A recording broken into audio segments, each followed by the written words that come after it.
Hello guys, this is me N Ali और इस channel पे मैं वीडियोस बनाता हूँ सेल्फ इम्प्रूवमेंट और रिलेशनशिप एडवाइस के बारे में। और आज की मेरी वीडियो का टॉपिक है ex says there is no chance of getting back together. मेरी एक्स ने कहा है कोई चांस नहीं है दोबारा से एक होने का। अक्सर ये मुझे डायलॉग मिलता है मेरे स्टूडेंट्स की तरफ से जो मुझे इंस्टाग्राम पे आके बताते हैं कि मेरी एक्स ने बोला है कि अब तो कोई चांस ही नहीं है तुम्हारा और वो छोड़ के चली गई, मुझे ये बोल के। दोनों का आता है, दोनों जेंडर्स का आता है, लड़कियों का भी आता है, लड़कों का भी आता है मैसेज। तो दोनों जेंडर्स के लिए ये वीडियो है, ठीक है। Before going towards this topic मैं कहूँगा प्लीज़ सब्सक्राइब कर दें मेरे चैनल को ताकि आने वाली वीडियोज़ आपकी हेल्प कर सकें।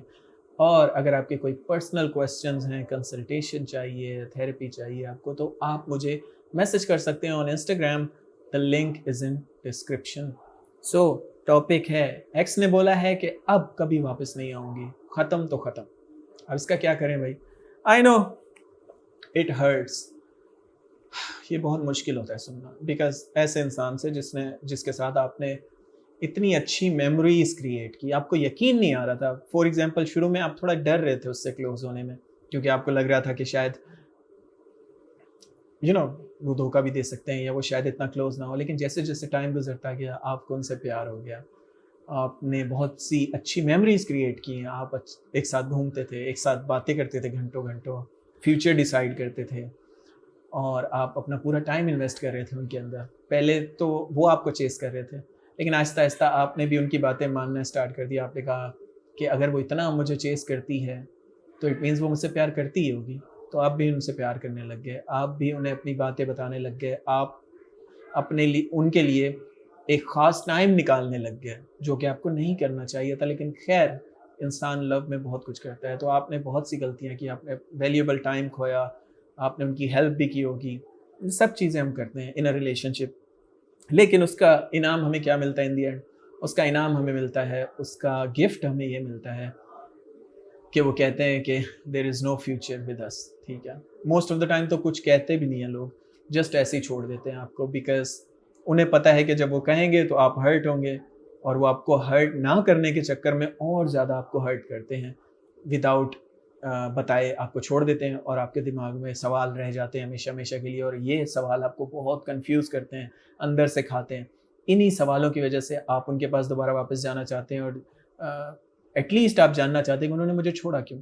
लेकिन इट्स ओके, बस आपको ये समझना है कि कोई रीज़न होगी तभी उन्होंने मुझे छोड़ा है और उस रीज़न्स को मुझे ठीक करना है। आप बैठ के गौर कर सकते हैं और चाहें तो आप आगे वर्क करके मूव ऑन कर सकते हैं, ठीक है। तो अगर उन्होंने आपको बोला है कि कोई चांस नहीं है हमारा, तो डोंट वरी। स्पेशली अगर आपको किसी लड़की ने ये बोला है, आप लड़के हैं, you are a boy, you are a man and you are watching this, और आपको किसी लड़की ने कहा है कि हमारा कोई फ्यूचर नहीं है और ब्रेकअप कर लिया उसने, तो परेशान ना हो। मैं आपको बताता हूँ क्या होगा नेक्स्ट।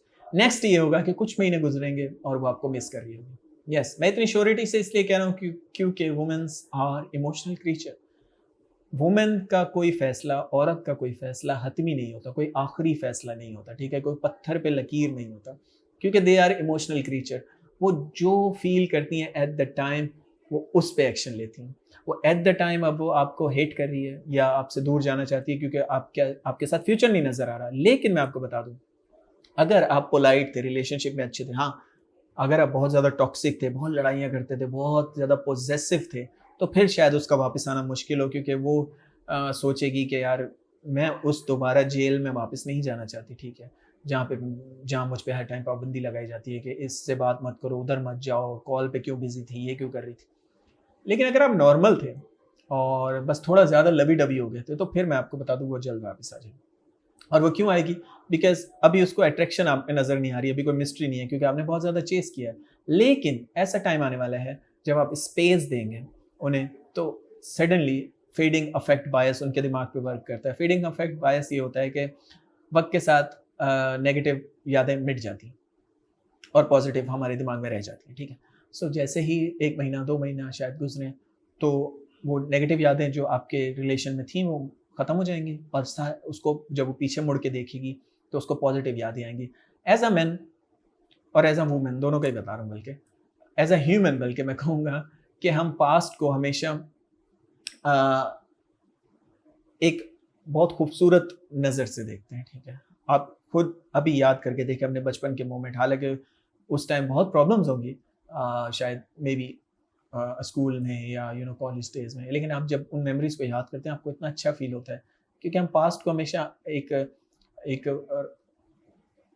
एक एक खूबसूरती से देखते हैं, हम इमेजिन करते हैं, हमें हमें लगता है पास्ट तो हमारा बहुत अच्छा था, लेकिन हम प्रेजेंट को हमेशा अपने इंजॉय नहीं करते, ठीक है, या तो हम पास्ट में रहते हैं या फ्यूचर में सोचते रहते हैं। सो बताने का मकसद ये है कि वो जब पास्ट में देखेगी उन सब मेमोरीज को, जहाँ आप घूमने गए थे, रेस्टोरेंट में खाना खाया था, तो वो उसको वो चीज़ें अट्रैक्ट करेंगी, और जब वो उसको अट्रैक्ट करेंगी तो उसका दिल करेगा कि वो फिर से बात करे आपसे, ठीक है। शुरू में तो शायद उसको आज़ादी अच्छी लगे, शुरू में तो शायद उसको अच्छा लगे कि यार शायद कोई उसको नया पर्सन भी मिल जाए, शुरू में तो उसको वो नया पर्सन अच्छा लग रहा होगा क्योंकि उसमें क्यूरियोसिटी होगी और वो नहीं जानती अभी न्यू पर्सन को, लेकिन जैसे जैसे टाइम गुजरेगा उस नए पर्सन की भी नेगेटिव यादें सामने आएंगी, और यही अच्छी बात है फिर स्पेस की, आपकी यादें नेगेटिव मिटेंगी, उसकी नेगेटिव यादें सामने आएंगी, तो इसमें फ़ायदा किसका हो रहा है? फ़ायदा आपका हो रहा है। इसलिए कहता हूँ स्पेस ज़रूरी है। अगर वो कहती है उसके वर्ड्स पे मत जाएं, उसके वर्ड्स कोई पत्थर पे लकीर नहीं है, ठीक है। अगर आप ऐसी वीडियोस देख रहे हैं तो, और आप अपने ऊपर वर्क करें, तो वो दोबारा आपसे आपके पास वापस आना चाहेगी और रिलेशनशिप में आना चाहेगी, अगर आप अपने ऊपर ट्रूली वर्क करते हैं, अपने बिहेवियर को अच्छा करते हैं। क्योंकि लुक से तो आप शुरू में अट्रैक्ट करेंगे, लेकिन अगर वो रिलेशनशिप में आ भी गई तो शायद 1 महीने बाद फिर चली जाए, क्योंकि अगर आपका बिहेवियर वैसा ही होगा पहले जैसा। तो इसलिए बी द 3% मैन। इस दुनिया में 3% लोग अल्फा मेल है, सिर्फ 3% 3% 3% लोग अल्फा मेल हैं, मेन हैं, जिन्हें पता है कि कैसे बिहेव करना है विद द वुमेन। बाकी 97% मैन तो पता ही नहीं है, और सेम रेशो वुमेन्स का भी होगा, ठीक है।